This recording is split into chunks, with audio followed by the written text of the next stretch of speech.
Bonjour à toutes et à tous et bienvenue sur la chaîne Ingénieur IA. Si c'est votre première fois ici, moi c'est Zakari Souga et ici nous parlons d'intelligence artificielle.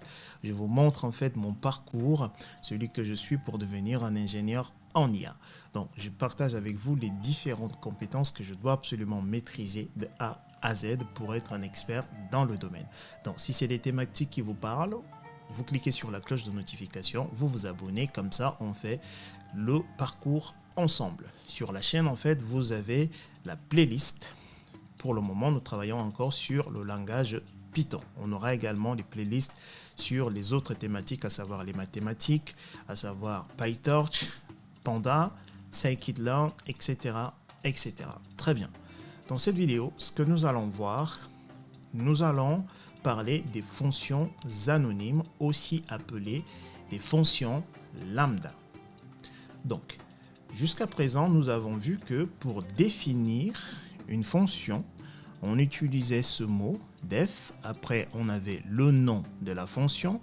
Il prenait des paramètres ou pas et on avait un bloc de code. Avec les fonctions lambda ou les fonctions anonymes, en fait, ils n'ont pas de nom. La fonction lambda n'a pas de nom. Très bien. Et on n'utilise pas le mot-clé def pour définir cette fonction. Donc, comment ça marche? La fonction lambda, on va faire comme ça. Lambda. OK? Par exemple, on va peut-être dire ajouter, allez, on va dire 2. Donc, lambda, on va lui dire x. X, c'est quoi? X, en fait, c'est notre paramètre.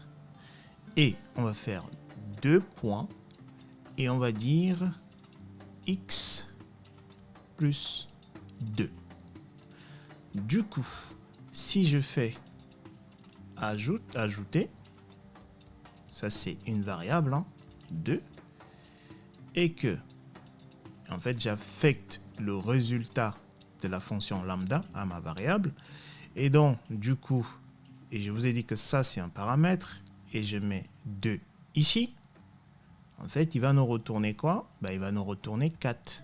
Ok, ça c'est un exemple d'utilisation de la fonction lambda. De manière générale, on utilise souvent la fonction lambda avec les fonctions filter, map, reduce et sorted.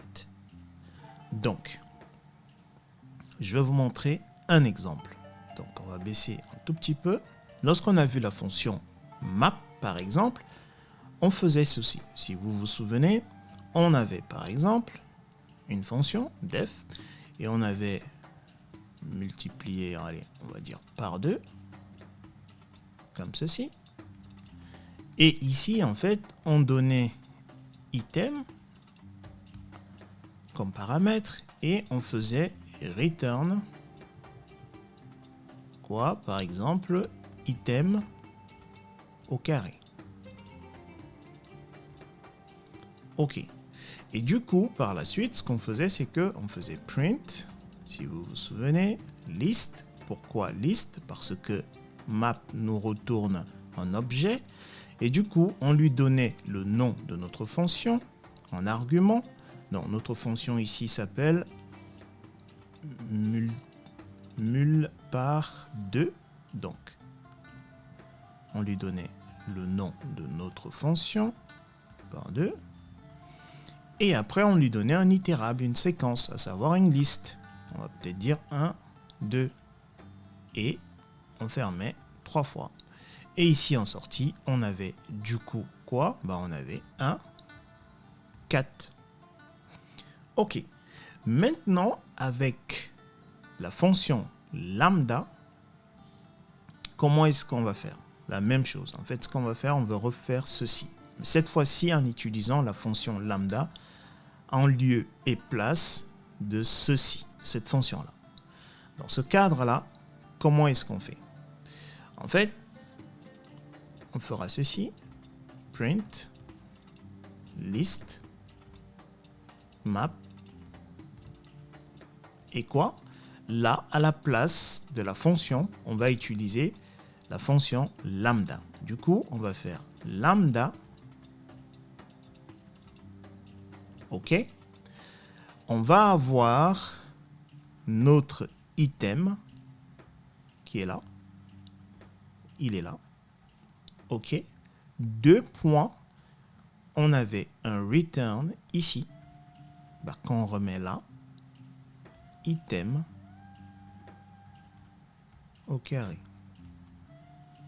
Et après, on avait notre liste, à savoir 1, 2. On ferme. Alors, je vais monter un tout petit peu pour que vous puissiez voir. Voilà. Et du coup, à partir de là, en sortie, on aura 1 et 4. Voilà comment, avec la fonction lambda, on reproduit exactement ce qu'on avait auparavant, ici. Donc, comme vous le voyez, en fait, item ici va parcourir en fait les éléments de notre liste ici. Et après, on va lui dire, pour chaque élément, tu l'élèves au carré. Voilà. Donc, comme vous le voyez, en fait, lorsqu'on utilise la fonction lambda, ce qu'il faut retenir, c'est que, en fait, cette fonction-ci, elle a un emplacement en mémoire, mais pas la fonction lambda. Et la fonction lambda, on l'utilise qu'une fois, ici. Alors que cette fonction, on peut l'utiliser n fois. Donc, ce qu'il faut retenir également, c'est que lorsqu'on utilise la fonction lambda, on est limité. Qu'est-ce que j'entends par là? En fait, les fonctions lambda sont limitées en une seule expression. Ce qui signifie qu'elle ne peut pas contenir de boucles, des conditions complexes ou des instructions multiples. OK. Donc, voici comment en fait on utilise une fonction lambda avec une fonction map. Et je vous ai dit qu'en fait, alors on va changer de couleur, on va mettre du noir. Et je vous ai dit qu'en fait, les fonctions lambda ou les fonctions anonymes, fonction lambda et fonction anonyme, c'est la même chose. Et je vous ai dit qu'en fait, on les utilise généralement avec des fonctions telles que filter, map, reduce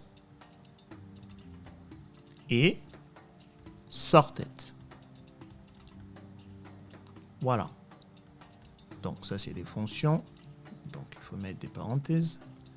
Voilà. Généralement, lorsqu'on utilise ces fonctions-là, on les associe avec une fonction anonyme ou une fonction lambda. Alors, nous allons pratiquer ce que nous venons de voir là, comme d'habitude, sur PyCharm.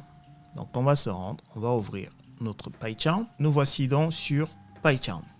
Donc, précédemment, ce qu'on faisait, c'est lorsqu'on utilisait par exemple les fonctions map, lorsqu'on a vu la fonction map, pardon, on faisait ceci, on avait une fonction, qu'on va juste appeler fond comme ça pour aller un peu plus vite, et on lui donnait un paramètre, un item, une variable si vous voulez, un paramètre qui allait parcourir notre séquence, et du coup, on lui dirait pour chaque élément dans notre séquence, tu faisais par exemple ceci, item, au carré, voilà. Et du coup, lorsque on faisait print et que on faisait list, on utilise list parce que map en fait nous retourne un objet et nous on veut une liste. Et map en fait va prendre le nom de notre fonction en paramètre. Dans cette fonction là, on la donne à map en paramètre.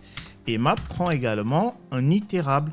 Et du coup, si on avait 1, 2, et du coup, ici, si on exécute en fait, vous voyez, ça fonctionnait. Maintenant, arrivent les fonctions lambda. Comment ça marche? C'est, on écrit en fait lambda, et ici, en fait, on va lui donner un paramètre, 2 points, et en fait, on va réaliser une action sur notre paramètre. Voilà. Donc, ça donne quoi? Ça donne que ici, on va faire exactement, on veut reproduire ceci en utilisant lambda. Donc, comment est-ce qu'on fait? Le paramètre, du coup, ici, c'est item. Donc, on lui met là. Item. Ici, là-haut, item parcourt l'ensemble des éléments de notre liste. Il va le faire pareil ici. Et on lui dit, pour chaque élément, tu l'élèves au carré. Bah, on va faire la même chose ici. L'action, c'est élever notre item au carré. Donc, on va simplement faire item au carré. Donc, ça, c'est notre fonction lambda. Maintenant, ici, en fait, map veut une fonction et un itérable. Donc ici, si on veut refaire la même chose, on va dire list, et après, on va dire map, et après, on va lui donner la fonction lambda qui est là. Si je copie ça, du coup, je mets là, en lieu et place de la fonction, et je lui donne mon itérable 1, 2, OK. Bah, du coup, on va mettre, juste pour vous montrer que ça donne la même chose. Donc, on fait ceci. Voilà. Et là, si on exécute, voilà, on a exactement la même chose. Ok, voici ce que je voulais partager avec vous dans cette vidéo. J'espère que j'ai été clair. Si ce n'est pas le cas, comme d'habitude, vous avez la section commentaires, vous me posez des questions et je répondrai. Portez-vous bien. Peace.